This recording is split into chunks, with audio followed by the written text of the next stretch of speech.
LiSTNR production.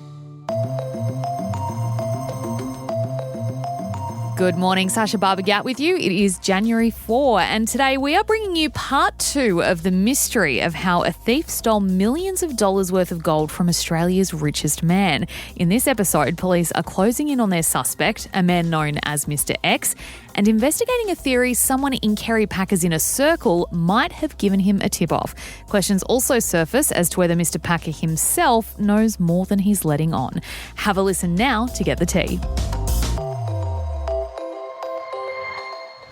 Nearly a quarter century after 283 kilos of gold and a Vegemite jar of gold nuggets disappeared from Kerry Packer's office safe, the case remains unsolved. Police have a suspect, a man we're calling Mr. X. They believe Mr. X romanced a former employee, Packer's private secretary Pat Wheatley, who by accident or out of revenge told the safecracker about the gold and how to get it. But is it as simple as pillow talk? My investigation has raised intriguing new questions about the robbery and how much Kerry Packer knew.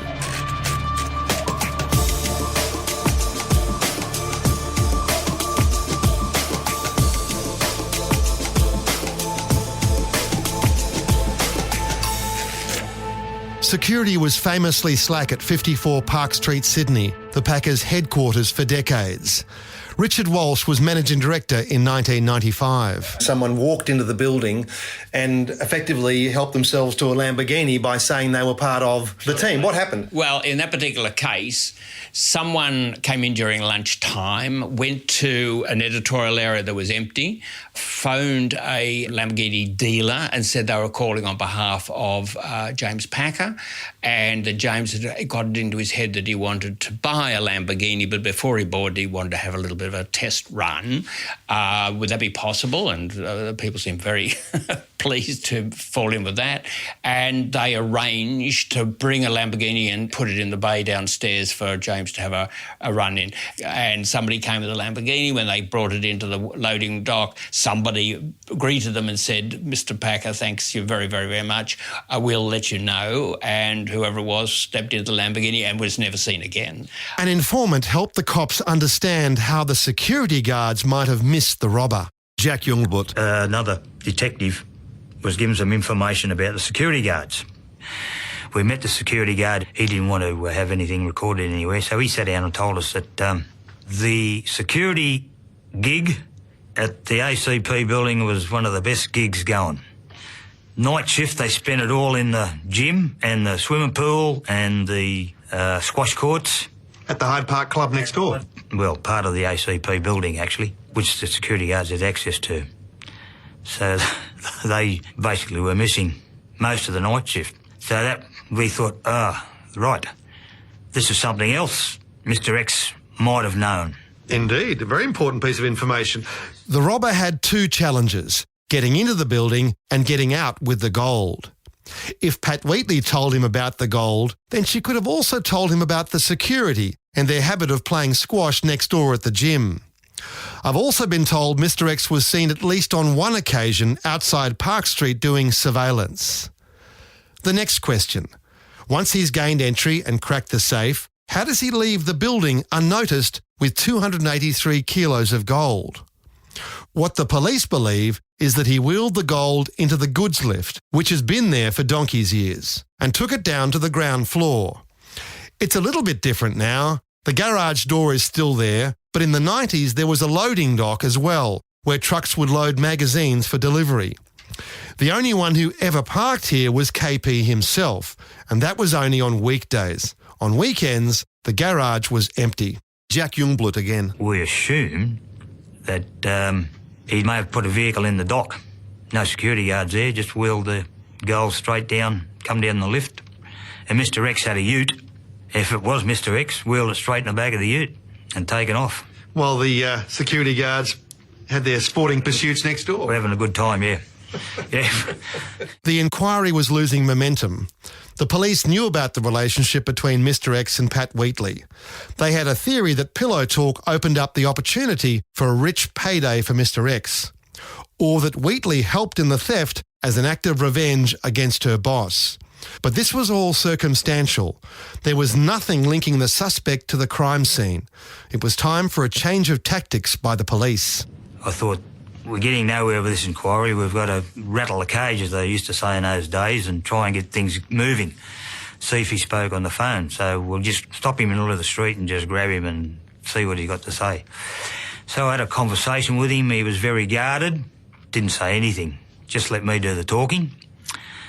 And then I said to him, because it was coming up for Christmas, and I just happened to say to him, well, Mr. X, have a happy Christmas. We might be talking to you later. And he looked at me and said, that's up to you whether I have a happy Christmas or not. And sort of looked at me. Straight away, I knew. He was letting me know that I knew there was him. And that's as close as you got? That's as close as I got, because he just suddenly went quiet. The phone conversation stopped. Everything stopped. I suppose he got even more paranoid. And he just ceased all activity. went into even deeper hiding. And it was at this point police pulled the pin on the investigation. Because we handed the whole inquiry over to the Crime Commission, because my boss come and saw me and said, because no one's talking now and it's getting towards a dead end, give it to the Crime Commission, and they've got the powers to call these people in and make them talk. That was the idea.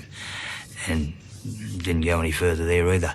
Often in these cases, the robber puts himself in eventually. They just can't help themselves and they brag to somebody about how clever they've been. But not this time. George the safecracker again. And I think one of the most significant attributes is that he's kept quiet. Well, the art of being a great thief is to keep your mouth shut. If you're going to do something illegal, the idea is you don't tell anyone about it. You know, there's an old saying, three can keep a secret if two are dead. And in the criminal world, that's paramount. So 9 months after the break-in, the investigation came to a dead end. But mine continues. I'll examine exactly how Mr. X made off with the gold and some startling new information which might change what we understand about this case. You know, when I was a kid, started working, I would have been around 15. We could be pulling 6 out a week. Mark Irvine has been working with safes since he was 15 years of age. His father, once a policeman, created city safes in Sydney in the 80s when safes were being attacked regularly. It was Mark's job to help take away the remains of the safes. You know, they have long weekends, and the weekends were always now these days everyone virtually works 7 days, but them days, all the buildings, everyone's shut down on the Friday, and you could guarantee Monday morning but have all the, the gangs be going around cutting up. But that's because alarm systems weren't that good. And the worst part of when they cut open the safes, so much of the time they used the owner's oxyacetylene in factories and the rest of it. They had oxyacetylene there, used their oxyacetylene and left it there.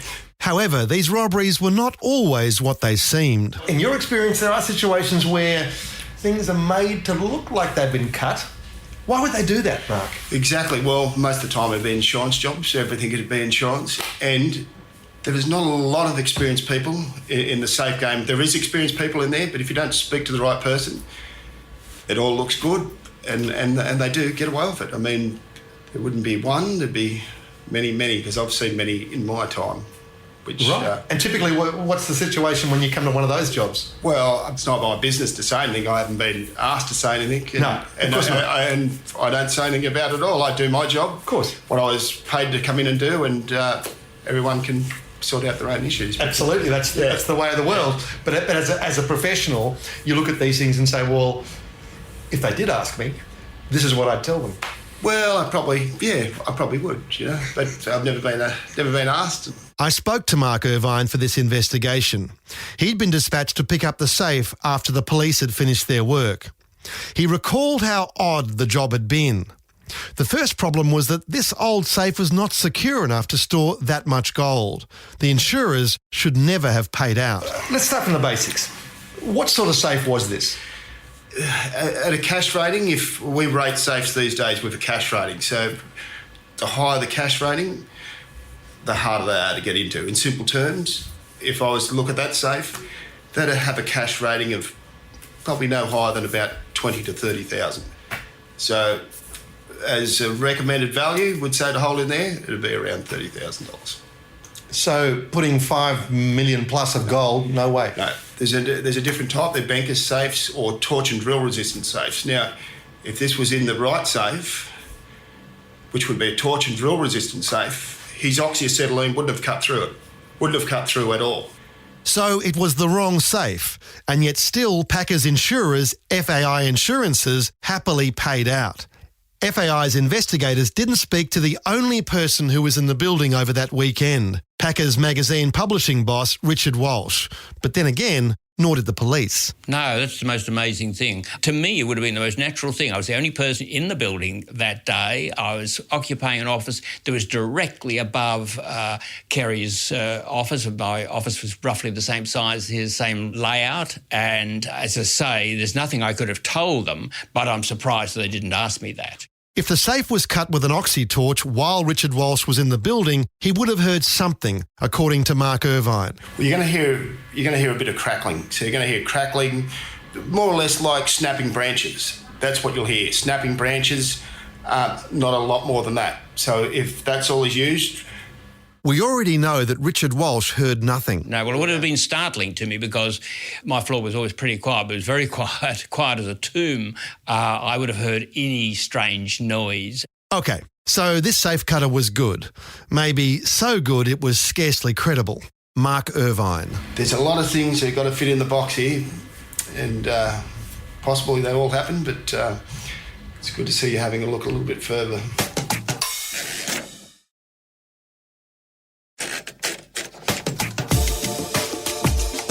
Let's work through each aspect of the robbery with the help of our experts. George is a former safecracker who worked with some of the best in the business. He doubts the job was a solo effort. You would have to have someone with you. You couldn't do it on your own. I would suggest they'd have someone looking out from the rooftop, the police scanner, and a walkie-talkie. And from the rooftop, you can see if anyone's approaching police-wise.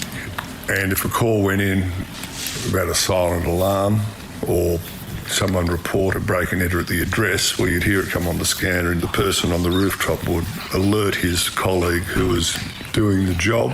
And the police believe that it was one man. There's only evidence of one man at this stage. You'd have to say, if you were on your own, you'd have to have so many things going right for you, wouldn't you? You cannot do something like this on your own. You must have someone there with you for safety reasons, unless there isn't a safety issue.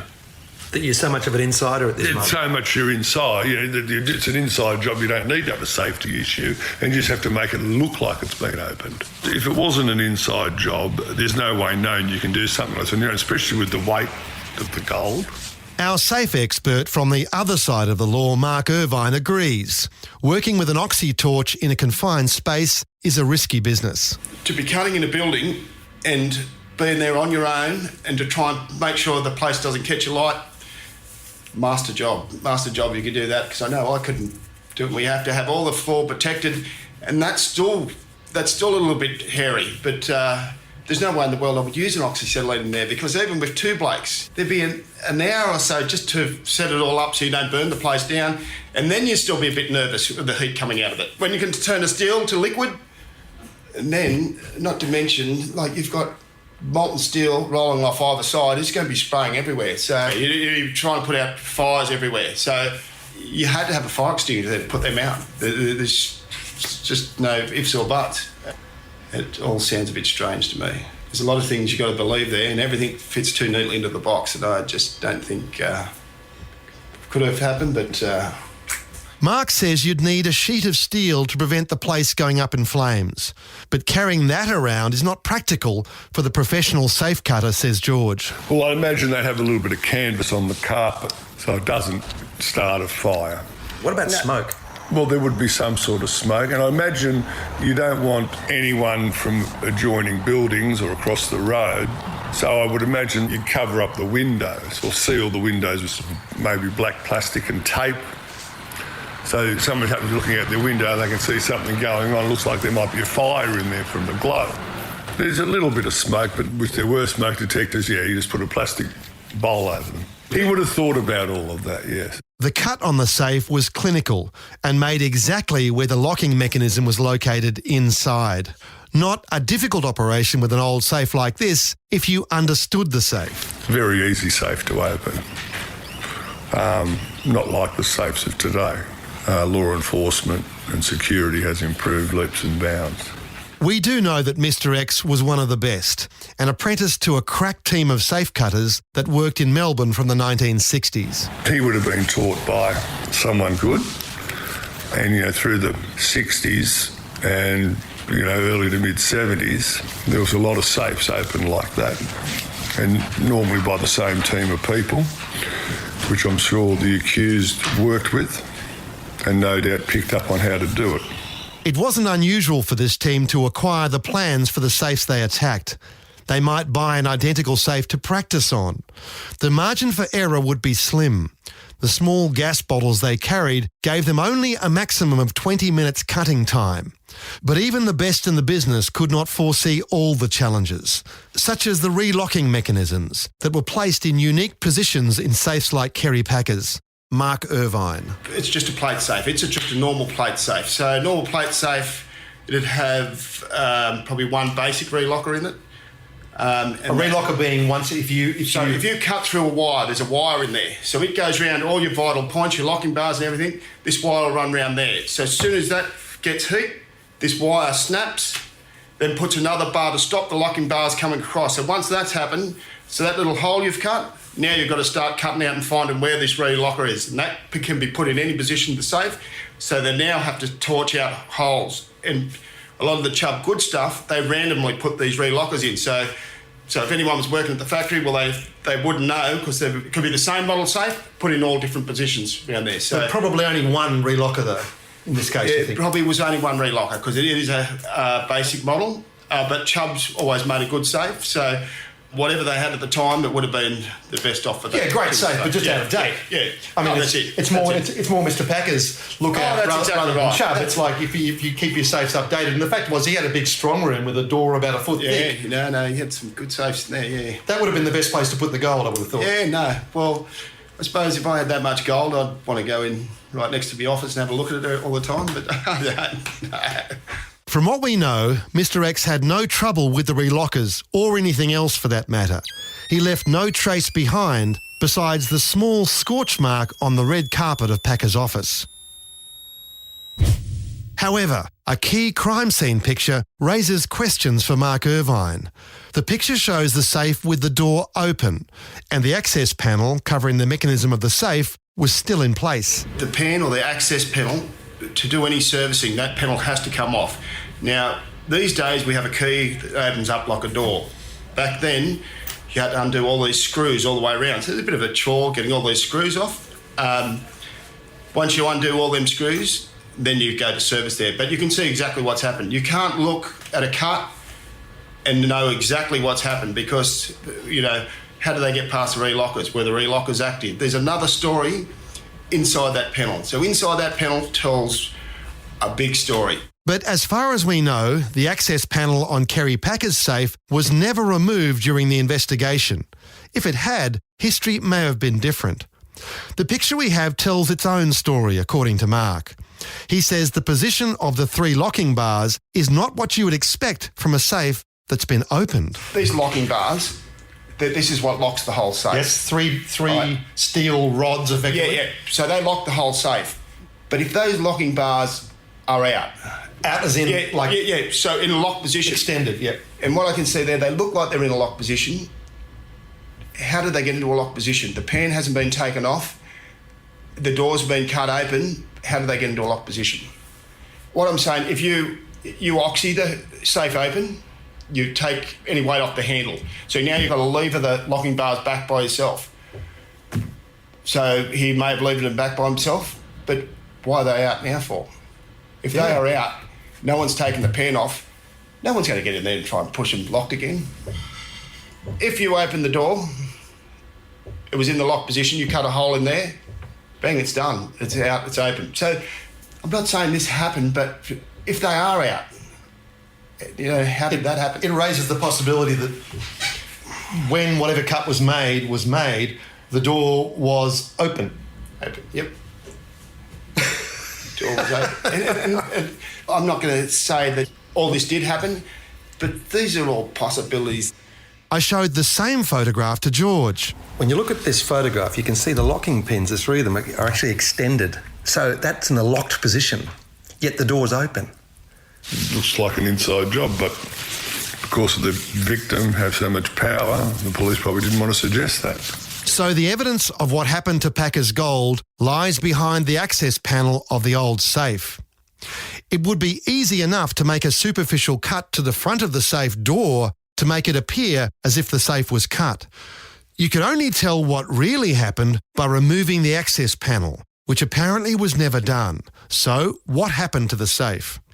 Days after the robbery, Mark and his workmates were loading the safe onto a truck in the car park when they were approached by someone who claimed to be an employee of Kerry Packer. Mark Irvine again. And the safe was missing its door. No, we've cut that off. You cut that off? We thought it was a strange request, but we took that off and give it to him, put it in his boot. And that was the only evidence that the safe was actually cut? So that door meant everything. That'll tell you exactly what's happened there. If you were to pinch somebody, you have to have that. You have to have the door. Yeah, you have to have the door. And I would have thought the police should have. Well, the body's nothing. The body means absolutely nothing. Yeah, right. The door means everything. I think I recall you saying at the time that maybe the guy had taken it home for his fireplace or something. Fireplace, that's what he told us he was going to. So it may well be out there somewhere. Well, maybe. And do we know who this bloke was? He just pitched up, or who was he? He just seemed to have pitched up there. No one I've spoken to about this recalls who that mystery man was, much less what happened to that souvenir of the robbery. It was just never mentioned again.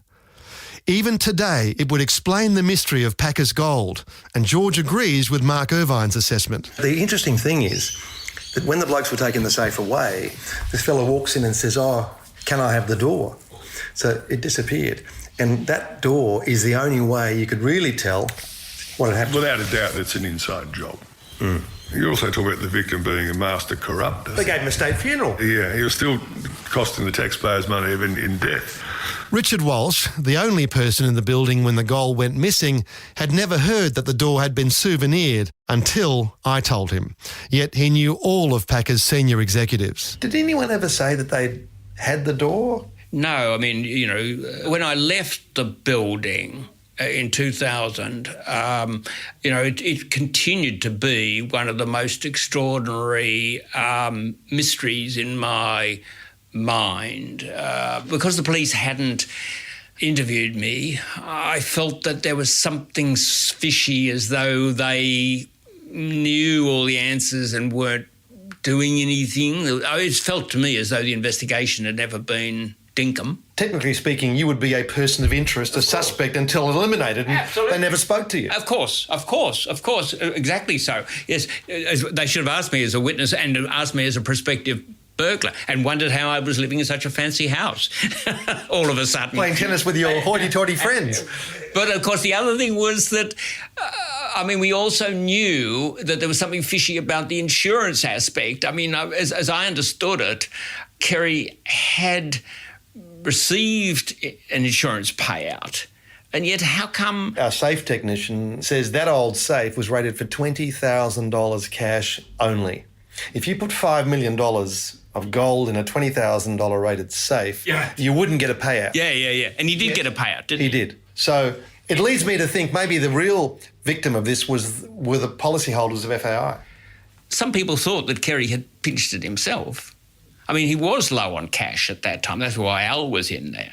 And the idea that it was kind of had the bullion but got the insurance somehow miraculously, that was a theory that was certainly I was familiar with. I must have had some kind of exchange with Kerry, and he seemed so unmoved by it all. He did seem unmoved. He didn't seem angry or what. It just, these things happen kind of thing. And yet someone had come into his inner sanctum. Yeah. which I think was that place of power and majesty that Kerry occupied. And it's a violation. And I can't see how Kerry would not have seen it as a violation. And what of KP himself? If he was upset, he wasn't showing it. A few days after the robbery, he left for Las Vegas and reportedly won $15 million on the baccarat table. And he claimed the insurance on the stolen gold. This was more about trust than money and the outrage that his inner sanctum had been breached. But that would pass too. The cops kept tabs on Mr. X for a while before they had to move on to tackle other jobs. Paul Watson. Was there any evidence of a change in lifestyle or anything that was significant that might have given you the idea that, yes, he's cashing in the gold somehow? Not that I'm aware of, no. To the contrary, in many ways, many years later, and some 15 years later, I happened to be out at Sydney Airport for another investigation and observed a vehicle of the same make and model that we had seen our suspect in back in 95. A utility, eh? Yes. So to see the same make and model 15 years later caught my eye.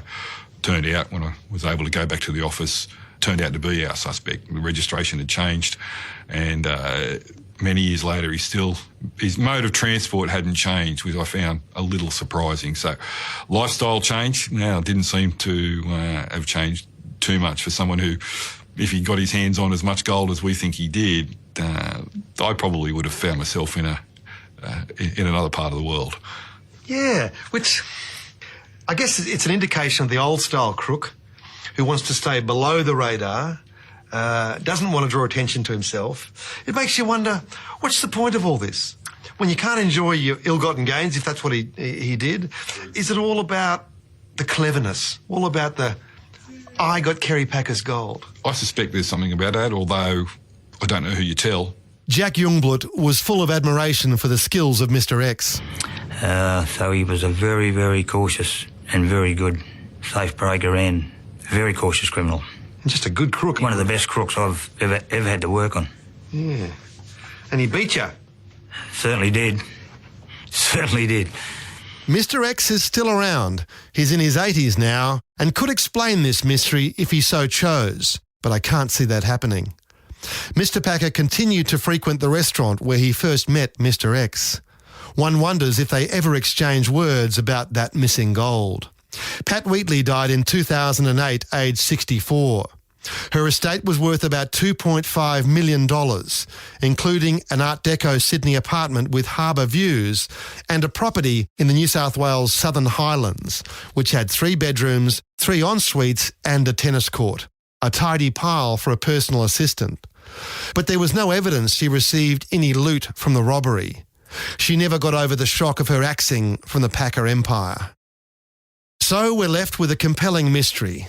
This could have been an elaborate insurance job carried out by a willing crook who was recruited for the task. He was well known to both Mr. Packer and his one-time secretary.